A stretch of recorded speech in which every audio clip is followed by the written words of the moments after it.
Greetings. This is a power scaling video. This is a video about power scaling. This is also a video about Goddessverse. The Goddessverse is a story about the universe of goddesses.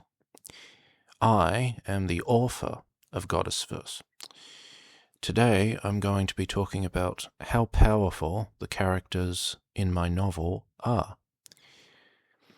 I'll be showing some AI-generated images of the characters while I talk about how powerful each character is. Before I get into the power scaling, I should give you a warning. This video does contain spoilers. If you haven't read Goddessverse, then this video might give away some things about the plot. You might want to read the book first and then come back to this video later. But if you don't mind the spoilers, then you can just keep listening. This video might get some people curious about the book. I made another video about the power levels of the characters in Goddessverse, but that video contained some inaccuracies, so I'm going to be making some corrections in this video.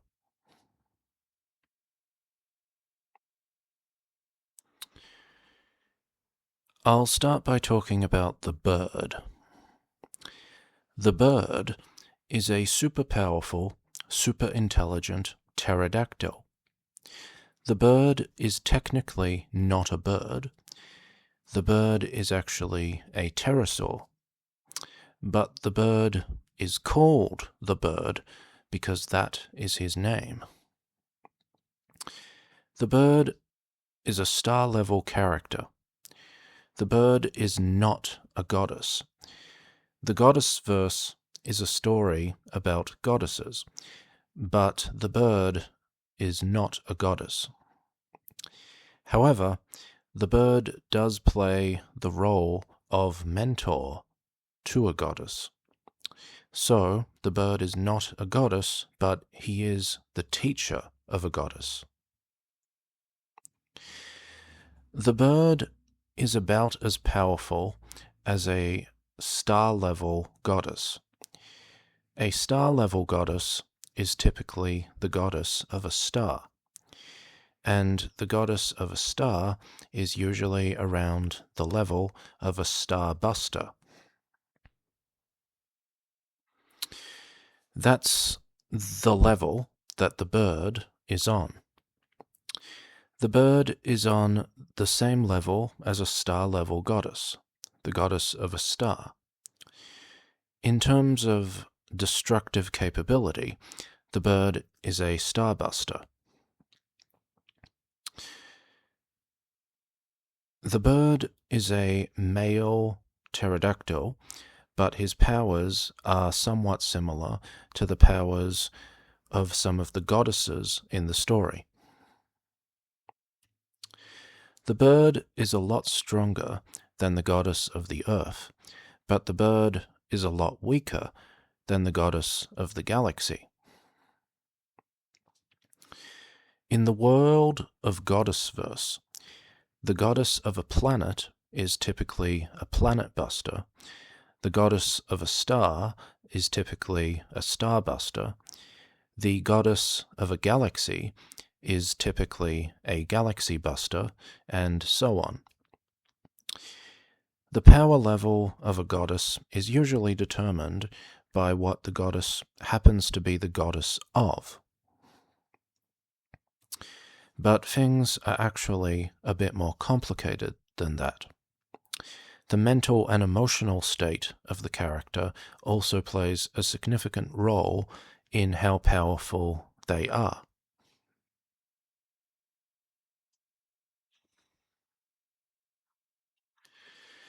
The bird is not the god of anything in particular, but he does consider himself to be a god. He does possess god-like power. Now, how strong is the bird compared to the goddess of the earth? Well, there's no way to be certain, but I can try to take a guess. I am the author of Goddessverse, but not even I know for certain how powerful these characters really are.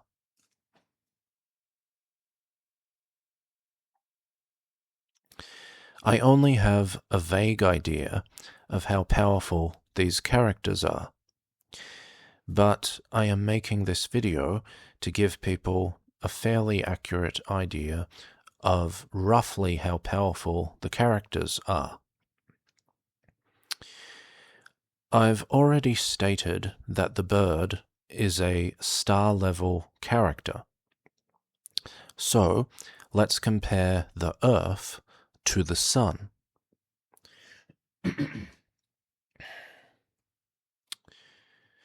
The Sun has approximately 333,000 times the mass of the Earth. You can look that up on the internet. And the Sun takes up over 1 million times more space than the Earth. You could fit 1.3 million Earths inside the Sun. That's how big the Sun is. You can look that up on the internet. So, if we're judging by mass, then you could argue that the goddess of the Sun is 333,000 times stronger than the goddess of the Earth. And if we're judging by volume, then you could argue that the goddess of the Sun is 1.3 million times stronger than the goddess of the Earth. However, things are actually a lot more complicated than that. The power level of a goddess is determined by much more than just the mass or the volume of the celestial body or the domain that the goddess represents. There are many other factors to consider, including the spiritual aspects of the divine powers of the goddesses. But those types of things are difficult to quantify. Remember, I said that the bird is on the same level as a star-level goddess. However, the bird is actually stronger than the goddess of the Sun. For a long time, the bird was the strongest being in the solar system. That makes the bird stronger than the goddess of the Sun, but only by a little bit. Some stars are a lot more massive than others, and some star-level goddesses are more powerful than others. So, the bird still falls into the category of a star-level character. If I had to guess, the bird is at least hundreds of thousands of times stronger than the goddess of the Earth. At most, the bird is a few million times stronger than the goddess of the Earth. To simplify things, let's just say that the bird is roughly around 1 million times stronger than the goddess of the Earth. Now, let's move on to the next character. Brittany is the goddess of the galaxy. She is the goddess of the Milky Way. According to astronomers, the Milky Way galaxy has anywhere from 100 billion to 400 billion stars. The Sun in our solar system is an average size for a star. So, if our galaxy has 100 billion to 400 billion stars, then you could argue that the goddess of the galaxy is 100 billion to 400 billion times stronger than the goddess of the Sun. It's actually more complicated than that, but these figures are just meant to give you a rough idea. Also, the mass of the Milky Way galaxy is estimated to be around 1.5 trillion solar masses. So, if we're judging by mass, then you could argue that the goddess of the galaxy is 1.5 trillion times stronger than the goddess of the Sun. That's another way to judge power levels.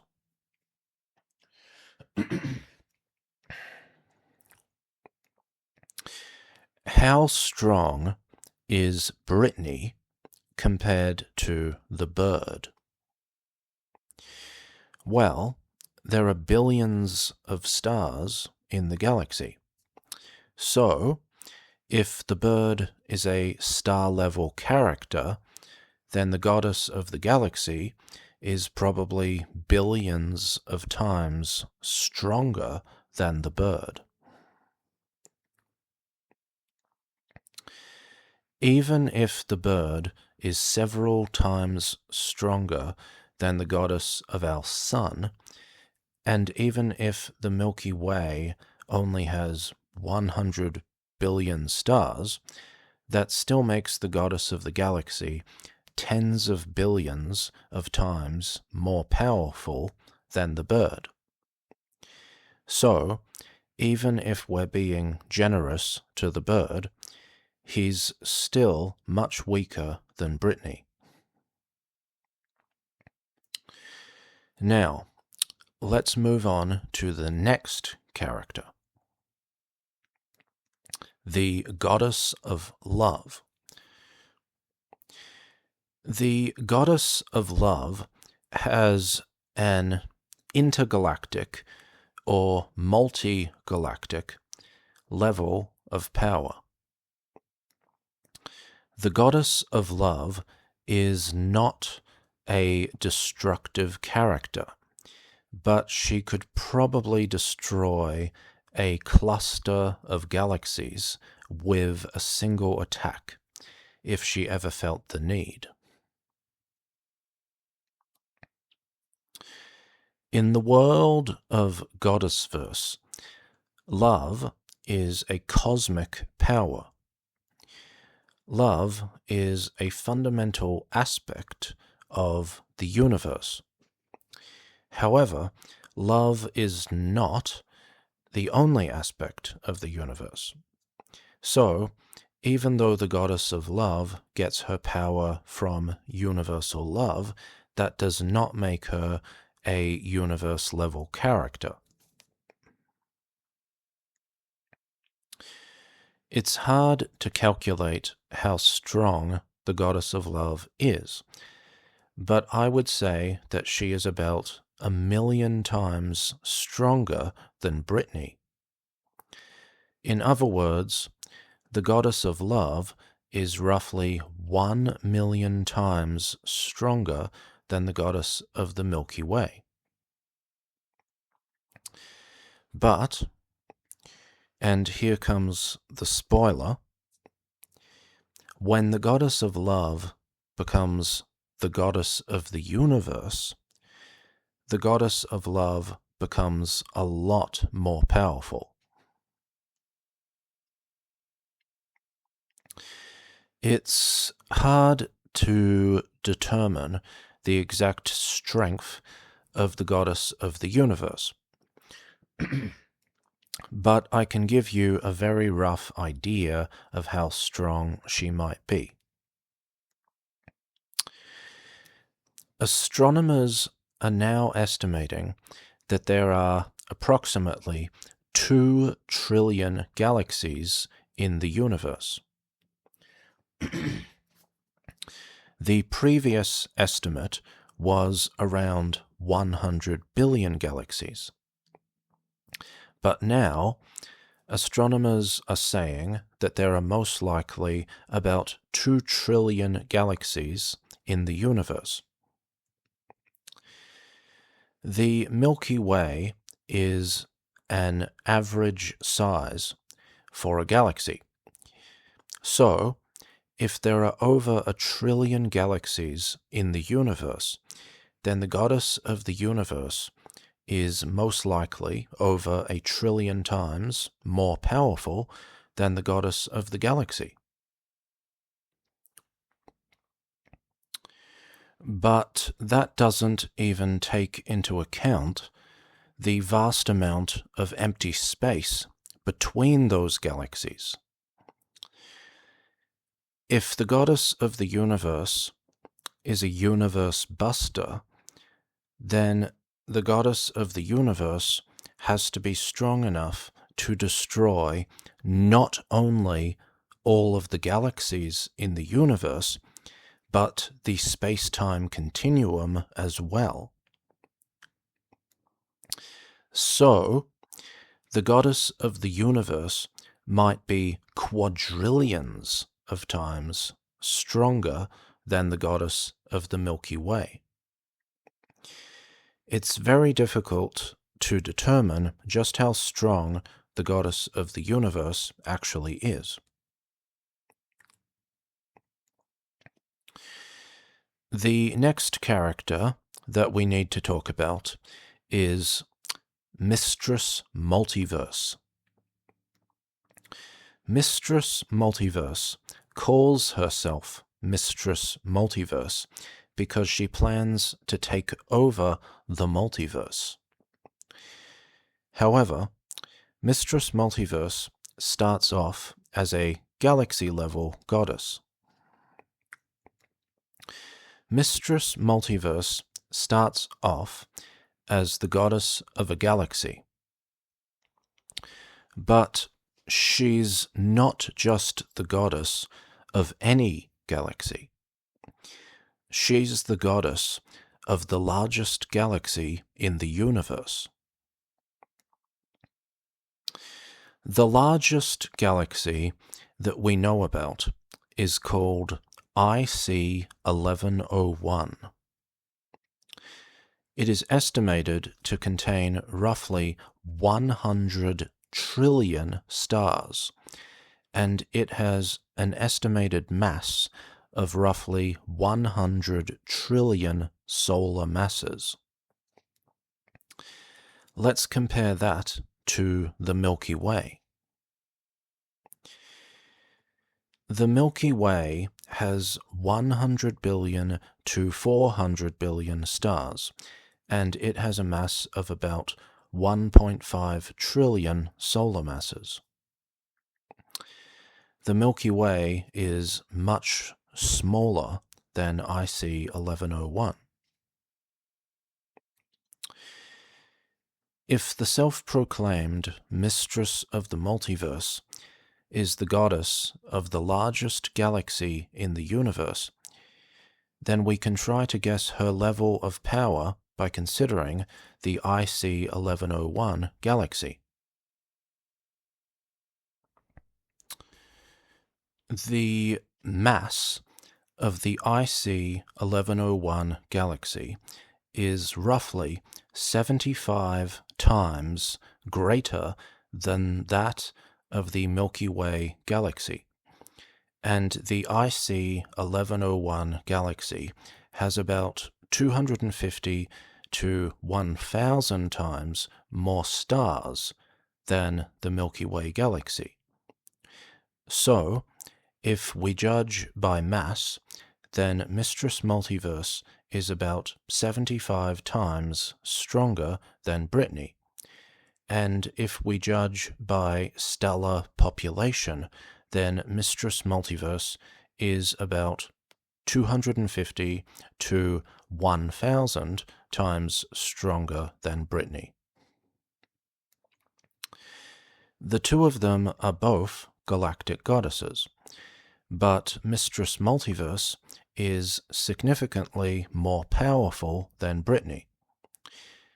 Brittany and Mistress Multiverse are both galaxy busters, but Mistress Multiverse is at a higher level within that tier of power.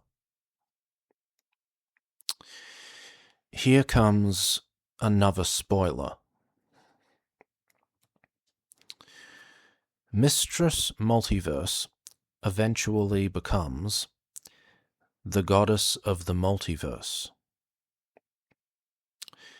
Mistress Multiverse defeats the previous goddess of the multiverse, and then Mistress Multiverse truly lives up to her name.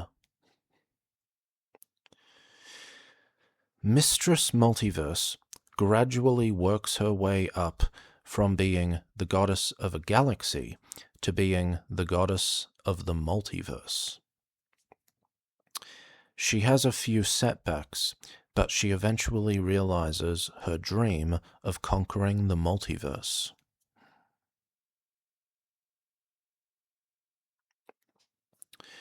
Mistress Multiverse starts off as a galaxy buster, and then she gains the power to control the universe. And then she loses all of her power, and she is reduced to a human level. And then she regains the power to control the universe. And then she becomes low multiversal. And then she becomes complex multiversal. When Mistress Multiverse is fighting the previous goddess of the multiverse, Mistress Multiverse plunges the multiverse into chaos. She breaks the multiverse, and then she fixes the multiverse. She causes the multiverse to collapse. She breaks the whole dimensional structure of the multiverse. She causes countless universes to merge by colliding with each other. And then she resets the multiverse. She basically tears the multiverse apart and then puts it back together the way that she wants it. When Mistress Multiverse is at her peak, she is at least complex multiversal. She's never actually destroyed the multiverse, so I'm not sure if I can call her a multiverse buster, but she does have the ability to control the multiverse. Mistress Multiverse has never actually destroyed the entire multiverse, but she has demonstrated the ability to rearrange the entire multiverse. Mistress Multiverse can destroy a universe casually, and she can destroy more than one universe with a single attack. But she's never destroyed the entire multiverse. However, Mistress Multiverse has proven that she can break the entire multiverse and then reset the entire multiverse. If she can manipulate the entire multiverse with that level of precision, then she could probably destroy the entire multiverse if she really wanted to. But destroying the multiverse was never her goal. Her goal was to conquer the multiverse. Now it's time to talk about the main character. It is time to talk about Amy. Here comes another spoiler. Amy is at least outerversal. She starts off at a human level, but she eventually transcends all of existence. In the beginning, Amy has no superhuman powers at all. She begins her journey at a human level of power. Then Amy becomes an island-level character. Then she becomes a solar system buster. Then she becomes a galaxy buster. Then she becomes a universe buster. Then she transcends everything in existence, effectively making her outerversal. When I say that Amy is outerversal, I might actually be downplaying the omnipotence of the character. Amy is outerversal at the very least, but it might be more accurate to say that she is boundless. Amy transcends every level of reality, including the real world. When Amy is at the absolute peak of her power, I cannot imagine her losing to any character in any story. Amy is either boundless or she is outerversal. She's one of those, or both. That is the end of this power scaling video.